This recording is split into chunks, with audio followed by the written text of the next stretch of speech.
Imagine investing millions in a company without ever meeting its CEO or the investor relations team. Crazy, isn't it? Most investors rely on management meetings to make decisions, but one legendary investor does the exact opposite. He ignores the pitch, studies the numbers, annual reports, earnings call, and most importantly, the financial statements. Because stories can persuade, numbers cannot. His philosophy is very simple. Don't invest in the narrative, invest in the evidence. Welcome to the Applied Stock Investing series. In this video, I will share my investment research process that I followed to analyze this fund called Ranmore Global Equity managed by Sean Peche. I will discuss the risks associated with buying this fund, my reasons for buying more, and finally will share some key takeaways for you. Let's get started. First, the basics. We are looking at the institutional GBP share class, about £2 billion in assets. It has a 0.92% ongoing charge and it has roughly 66 holdings. This fund is benchmarked against the MSCI World Index. Sean Peche has been running this fund since 2008.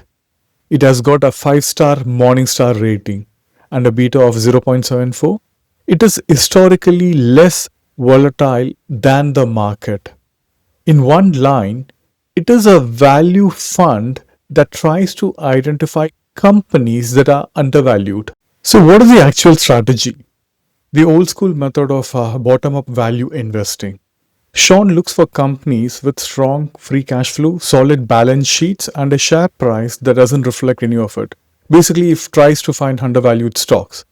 He's even got his clean sheet rule wherein he and his team analyze the company free from any preconceived opinions or market narratives or management influence.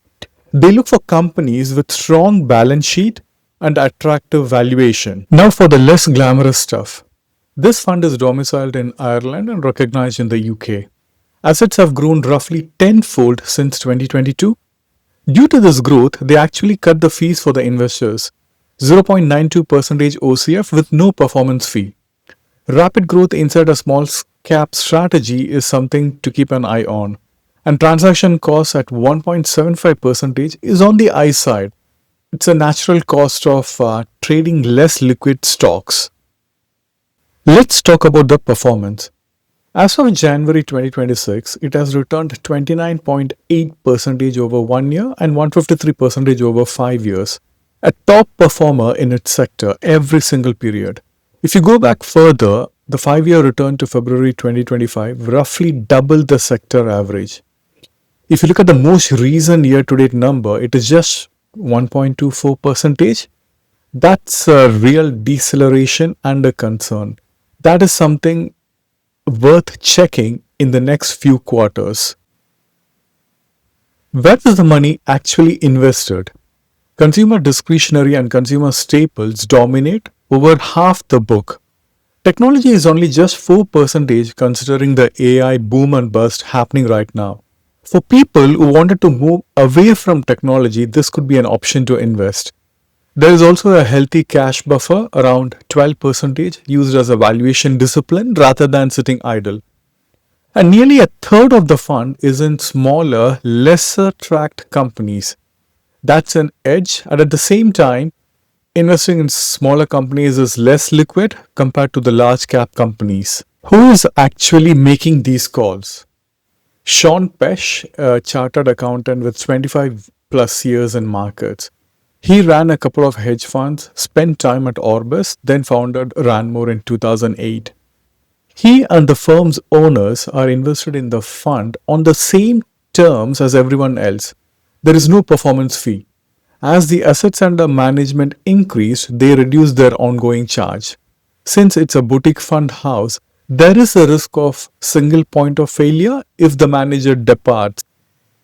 What are the risks involved in buying and holding this fund? It might underperform in future. If the value style investing becomes unfashionable or goes cold, the investors will try to sell, and that forces the manager to sell this illiquid small cap companies in a falling market, which makes the underperformance even worse. If Sean Peche ever steps away, there is no disclosed succession plan. That is a single point of failure. Though fund had grown in the past 4 years, there is no guarantee that it will continue in the future.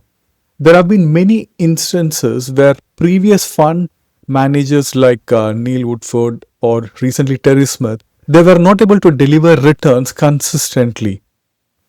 If the fund grows big, they may not be able to invest the amount with good returns. So these are some of the risks. So where does that leave us? On one side, a genuinely differentiated process, a strong track record, and a manager who puts his own money where his mouth is. On the flip side, a key person risk and concentration and a regulatory structure with less of a safety net than some peers. I came across this fund and the investment manager Sean almost a year ago.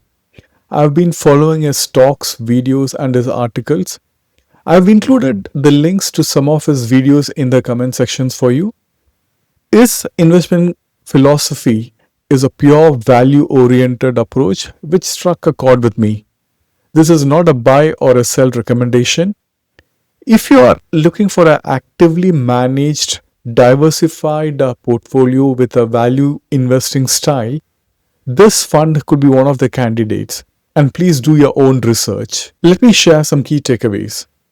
Warren Buffett once said that for most people, investing in low-cost passive ETF funds is enough to build wealth over a lifetime.